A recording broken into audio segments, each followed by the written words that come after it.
मेरे साथ हैं हिमाचल के मुख्यमंत्री जयराम ठाकुर जी। जयराम ठाकुर जी, आपका बहुत बहुत स्वागत है इंडिया न्यूज पंजाब और हिमाचल में। जी धन्यवाद, thank you. Jairam ji, corona जो है, कोरोना वायरस हिमाचल में पीक पर है और आपकी सरकार ने अभी हाल ही में कुछ सख्त कदम भी उठाए। आपको लगता है कि इससे फर्क पड़ेगा और कहाँ आपको लगता है कि कैसे किस तरह से इस वायरस पर कंट्रोल जो है आपकी सरकार, हिमाचल सरकार कर पाएगी? देखिए, एक वक्त था हिमाचल प्रदेश में कोरोना की स्थिति हमारी बहुत मैनेजमेंट के हिसाब से बेहतर थी और हिमाचल प्रदेश पूरे देश भर में जो शुरू के एक दो स्टेट थे जहां बहुत बेहतरीन मैनेजमेंट रहा, तो उसमें हिमाचल भी एक था। लेकिन उसके बावजूद भी जब से हमारा अनलॉक फेज शुरू हुआ, उसके बाद जब इकोनॉमिक एक्टिविटीज़ और उसके साथ साथ में इंटरस्टेट मूवमेंट शुरू हुई तो मामलों में थोड़ी बढ़ोतरी हुई।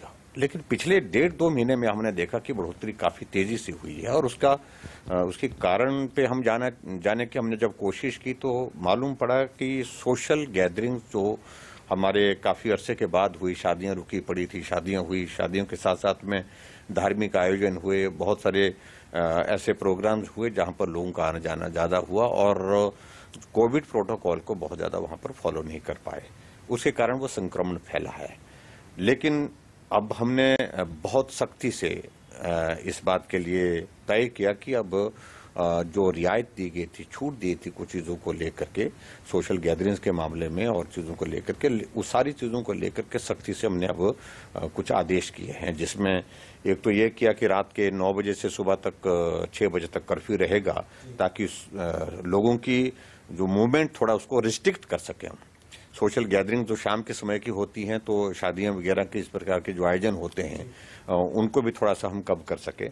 और उसके बाद शादियों में और सोशल गैदरिंग में जो पहले 200 नंबर तक अलाउ किया हुआ था, तो उस नंबर को फर्दर जो रिस्ट्रिक्ट करके सिर्फ 50 तक किया है और उसको सख्ती से लागू कर रहे हैं। एसडीएम, तहसीलदार, नायब तहसीलदार, पटवारी, कानगो, सबकी जिम्मेदारी, बीडीओ की सबकी जिम्मेदारी लगाई। इंश्योर करेंगे अपने अपने एरिया में जहां भी कोई शादी है, कोई इस प्रकार का प्रोग्राम है, शादी करें, कोई मनाही नहीं, किसी प्रकार की उसमें कठिनाई नहीं, लेकिन सूक्ष्म करें, छोटा करें, क्योंकि वायरस जो है जिस प्रकार से फैला है उसके कारण बहुत सारे लोग संक्रमित हो रहे हैं, बहुत सारे लोगों का जीवन खतरे में हुआ, बहुत सारे लोगों की जान चले गई। तो ऐसी इजाजत नहीं दी जा सकती है। इसके लिए हमने कहा सभी प्रदेशवासियों को आप सहयोग करें और हम ये सब करने के लिए विवश हैं। ये परिणाम इसका निश्चित रूप से बेहतर आ रहा है। आपको लगता है कि जो रियायत दी गई हिमाचल सरकार द्वारा, वो रियायत जो है वो महंगी पड़ी, एक तरह से ये कहा जा सकता है कि उस रियायत देने के जो है उसके कारण जो है ये वायरस और ज़्यादा स्प्रेड हुआ? और विपक्ष भी कह रहा है कि जिस तरह से आपने जो फैसले लिए, पहले बॉर्डर खोले और उसके बाद स्कूल खोलने का फैसला लिया, वो गलत था और उससे जो है इस वायरस जो है उसमें बढ़ोतरी हुई वहाँ पर हिमाचल में।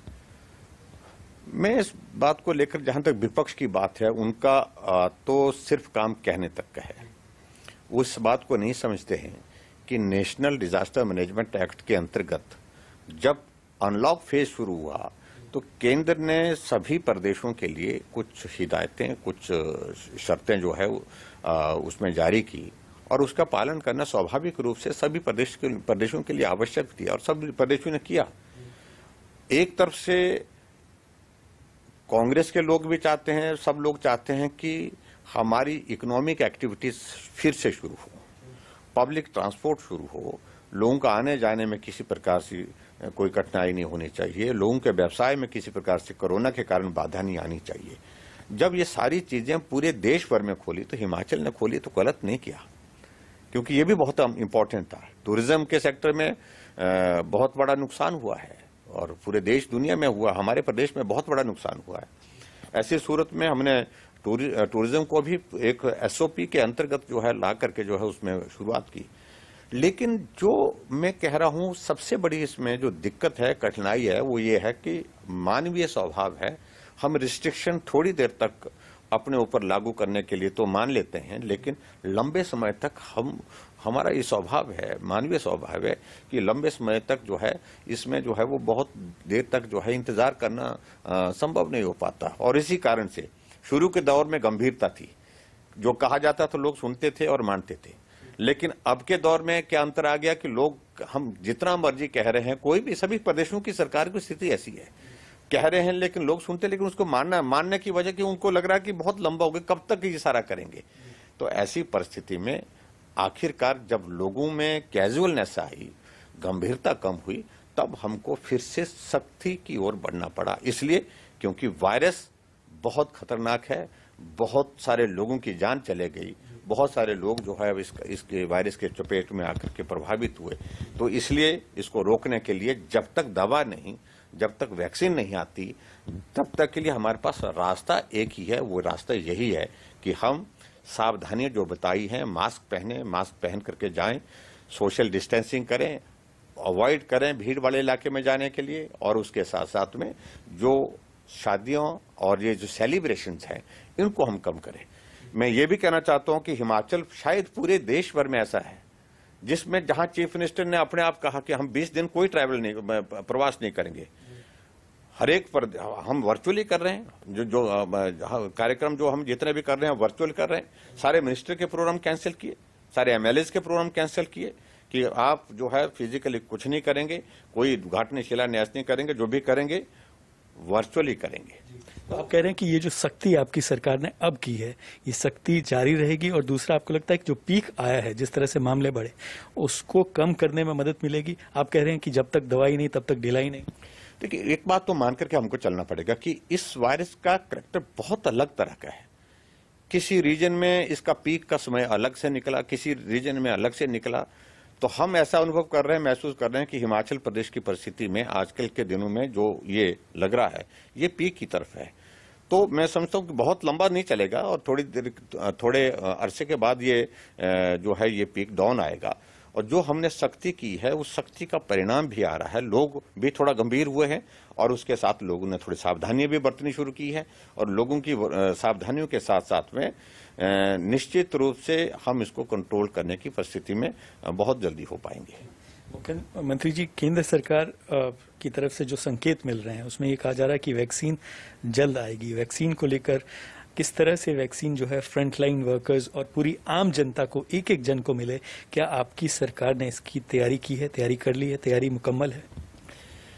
जी, इस बात को लेकर के मैं सिर्फ इतना ही कहना चाहता हूं, कुछ दिन पहले आदरणीय प्रधानमंत्री जी की सभी देश के चीफ मिनिस्टर्स के साथ वीडियो कॉन्फ्रेंस थी, और बहुत महत्वपूर्ण चर्चा उसमें हुई। चर्चा के साथ सुझाव भी उसमें हुए हैं। हमने हिमाचल प्रदेश में जो कोविड के उस सारे वैक्सीन के लिए जो उसको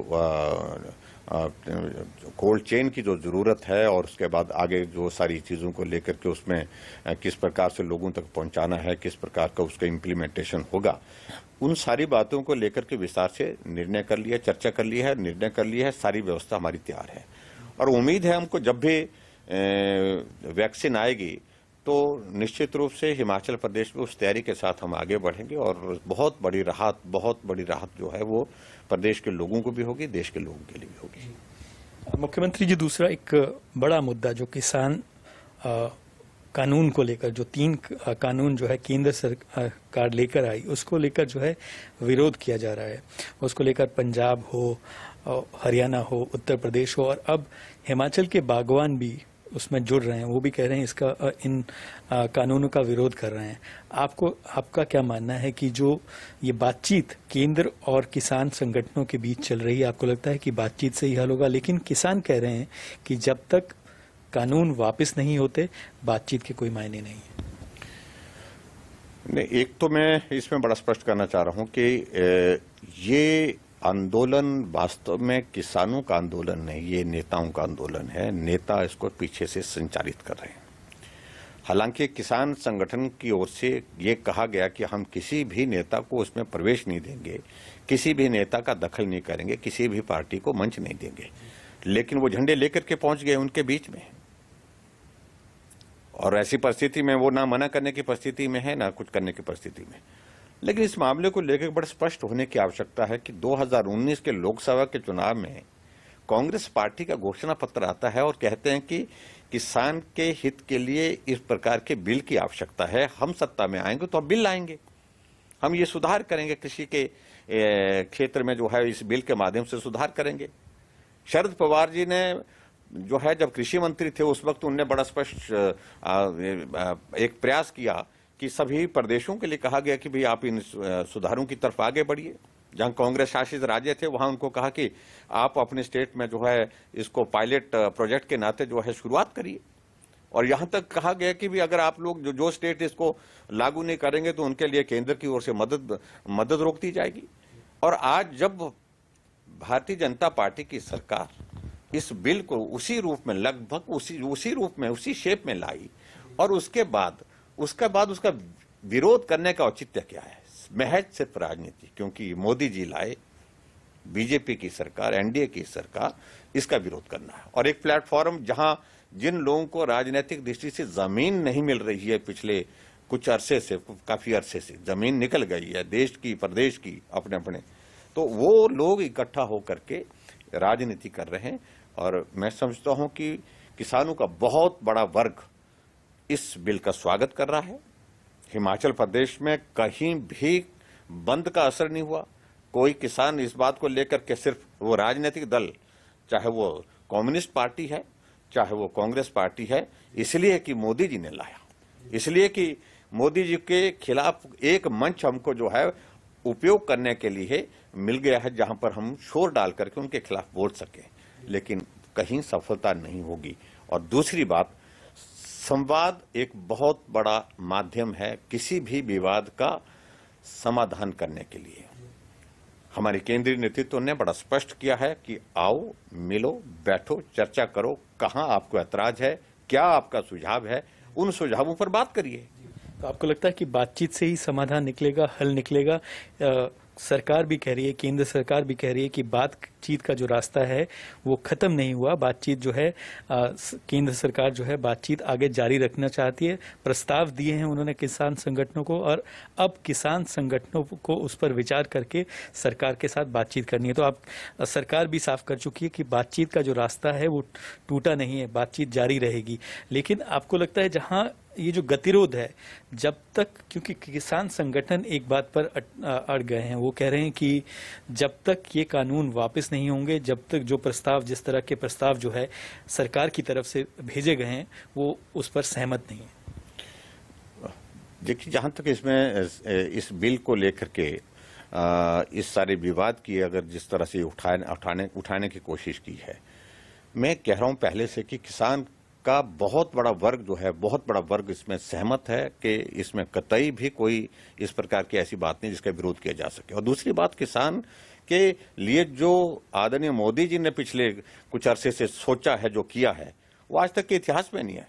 किसान सम्मान निधि पूरा देश भर में किसानों के खाते में आ रही है, लेकिन किसी देश के प्रधानमंत्री, इससे पहले किसी प्रधानमंत्री ने इस बात को लेकर के सोचा? और आदरणीय प्रधानमंत्री जी ने यह कहा कि 2022 तक हम किसानों की आय दुगना करना चाहते हैं। उसकी वजह यह है कि अगर समृद्ध भारत आप देखना चाहते हैं, मजबूत भारत देखना चाहते हैं, आत्मनिर्भर भारत देखना चाहते हैं, तो इस देश की आबादी का 80% हिस्सा जो गांव में रहता है, जो किसान है, बागवान है, वो समृद्ध होना चाहिए, वो मजबूत होना चाहिए। कल्पना नहीं कर सकते कि मोदी जी किसान का जो है वो जो है विरोध कर सकते हैं। और ये सारी चीजों को लेकर के लोगों को भी स्पष्ट है, लेकिन महज राजनीति के मकसद के साथ इन्होंने विरोध किया है। और मुझे पूरा भरोसा है जो संवाद, इस विवाद का एक रास्ता है, वो अभी तक खुला है, और उसमें निश्चित रूप से पूरा भरोसा है, पूरा विश्वास है कि जब संवाद होगा, चर्चा होगी, बात होगी, तो कोई समाधान निकल आएगा। आपकी सरकार को 3 साल पूरे होने वाले हैं, इस महीने 3 साल पूरे हो जाएंगे।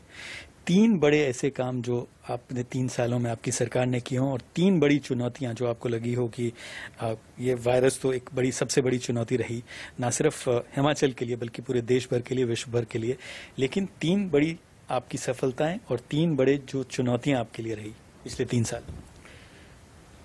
3 साल का कार्यकाल हिमाचल प्रदेश में हमारी सरकार को 27 दिसंबर को पूर्ण हो रहा है, और मुझे इस बात को लेकर के संतोष है कि हिमाचल की जनता ने बहुत बड़ा सहयोग और समर्थन दिया, हर कदम पर दिया, और आगे बढ़ने का हौसला उससे मिला है। निश्चित रूप से जहां तक आप कह रहे हैं कि अगर 3 चीजों का जिक्र हम करें, तो मैं समझता हूं कि हिमाचल के इतिहास में एक सबसे बड़ी बात कि विशुद्ध राजनीति जो हिमाचल की संस्कृति के अनुरूप होनी चाहिए, उसको हम एस्टेब्लिश करने के लिए में कामयाब हुए। उसमें सबसे बड़ी बात ऊपर नीचे की बात, आगे पीछे की बात और बदले की भावना के साथ काम करने की जो एक प्रवृत्ति बन गई थी, हिमाचल की राजनीतिक संस्कृति इस प्रकार से दूषित हो गई थी, उसको हमने समाप्त किया। 3 साल के कार्यकाल में एक भी ऐसा मामला नहीं है जो राजनीतिक द्वेष के साथ किया गया। और दूसरा, हिमाचल प्रदेश में नए इनिशिएटिव्स हमने लिए, खासतौर से गृहिणी सुविधा योजना पूरे देश भर में एकमात्र हिमाचल प्रदेश है जहां हर घर में गैस का चूल्हा पहुंचाया। और इसके बाद तीसरी हमने आयुष्मान भारत, अगर देश के लिए आदरणीय प्रधानमंत्री मोदी जी ने शुरू की कि गरीब लोगों का इलाज भी होना चाहिए, उसी को आगे बढ़ाते हुए हिमाचल प्रदेश में जिन लोगों की जिंदगी चीख पुकार के बीच में समाप्त हो जाती थी क्योंकि वो खर्च नहीं कर पाते थे अपनी बीमारी के इलाज के लिए, ऐसी सूरत में हिमाचल प्रदेश में हिमकेयर की हमने शुरुआत की। हर एक गरीब आदमी का इलाज करने की जिम्मेवारी सरकार ने ली और हिमकेयर एक सफल योजना हिमाचल प्रदेश में जो है वो एक गरीब आदमी को मिली, जिसके कारण उनको स्वास्थ्य का जो है वो अपने स्वास्थ्य की चिंता, अपने स्वास्थ्य का इलाज करने के लिए बहुत बड़ा एक सहयोग मिला है। तो इस प्रकार की योजनाएं हिमाचल प्रदेश में हमने जो है की हैं। योजनाएं बहुत है, उनका जिक्र करेंगे तो बहुत लंबा समय लगेगा। मैं समझता हूं कि अब 3 चीजों का जिक्र किया है तो मुझे लगता है ये चीजें बहुत महत्वपूर्ण है। चुनौतियां क्या रही हैं आपके पिछले 3 साल में? चुनौतियों की बात अगर कहें तो मैं स्वाभाविक रूप से सबसे बड़ी चुनौती तो 1 साल हमारा बहुत अस्त व्यस्त हुआ इस कोविड के चलते। हमारा ही नहीं हुआ, पूरे दुनिया का हुआ। और ऐसे दौर में कोई भी सरकार नहीं गुजरी जिस दौर में से हम गुजरे हैं इस कोविड के चलते। बाकी प्रदेशों के भी यही स्थिति है। तो काम में बहुत सारी बाधाएं, काम में बहुत सारी जो बाधाओं के साथ साथ में चुनौतियां, जिसका सामना करते हुए हम आगे बढ़ रहे हैं। और उसके बाद दूसरा विषय कि जहां हिमाचल जैसे प्रदेश में हमारे पास विकास के लिए जो हमारे जो संभावनाएं जिन जिन चीजों को लेकर के है, वो जो प्रोजेक्ट्स जो सारे जो हमने शुरू किए, वो सारे प्रोजेक्ट्स जो है इस कोविड के चलते जो बाधित हुए, वो हमको सचमुच में थोड़ा सा एक बहुत पीड़ा लगती है कि